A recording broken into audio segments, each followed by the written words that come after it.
In 1914, a quarter of the world was controlled by the British Empire, and the colonies were secured by Britain's supreme naval power. At the time, the British Army was quite small compared to the other European powers, but it was the only fully professional regular army in Europe, and the soldiers were highly efficient despite their small numbers. Fearing the expansion of German influence, Britain guaranteed Belgium's neutrality, meaning that an attack on Belgium was an attack on Britain, and all the corners of the global empire would join the fight. The United States had become the world's leading industrial power.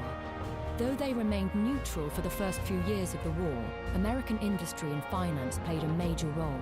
Initially, American reaction to the war was mixed. While the greatest number of immigrants in the States were from Britain, including Ireland, Germans were second, and there was sympathy for both sides. However, when the war began, Britain cut Germany's transatlantic cable, so all American reports of the war were routed through Britain, and only what was favorable passed the censors. Also, events like the sinking of the ocean liner Lusitania and the execution of Edith Cavell inflamed the American public, and the war with Germany soon loomed large. And the execution of Edith Cavell inflamed the American public, and the war with Germany soon loomed large. As the most multicultural of all the great empires, Austria-Hungary had 15 different language versions of its national anthem. While its internal workings, that often valued heritage over ability, left it somewhat in a state of decay by 1914, the empire still dreamed of expanding its influence throughout the Balkans and perhaps one day all the way to Persia. In 1908, Austria-Hungary had annexed Bosnia, making Serbia the next in line. And if Serbia fell, Russia would lose all influence in the Balkan region. Germany, and especially Kaiser Wilhelm II, dreamed of a greater colonial empire and a greater German hegemony in the concert of Europe. A big concern for Germany was the expansion of the Russian railway system. In 1914, German Chancellor von Bethmann-Hollweg stated that within 3 years, Russia would be able to mobilize troops so quickly that the German advantage in technology would not be able to overcome the Russian advantage in manpower. To win the war, they had to act quickly. What Germany feared was a war on two fronts, so their battle plan was to defeat France and then focus the entire German military might on the Russian Empire.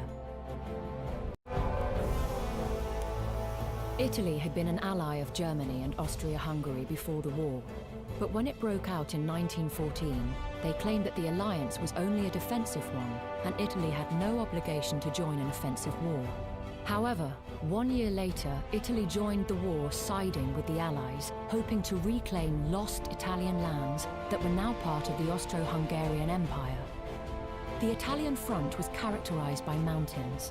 The amount of soldiers wounded compared to killed was far greater there than other fronts, because stray bullets would splinter the rock into deadly projectiles that were particularly dangerous to eyes and faces. It was huge, stretching from the Balkans to the Persian Gulf. It was in decay, and had lost wars to both Italy and a Balkan alliance in the years preceding the First World War. However, the Ottoman Empire would still prove to be a formidable opponent, with the Young Turks movement and the institution of a constitutional government having paved the way for modernization in all aspects of life, including the military. Minister of War Enver Pasha, one of the 3 Pashas who basically ran the empire during the war, dreamed of a modern Turkish nation that did not look to the Arab world for guidance, but looked to itself. His dream would one day come true, but he would not live to see it.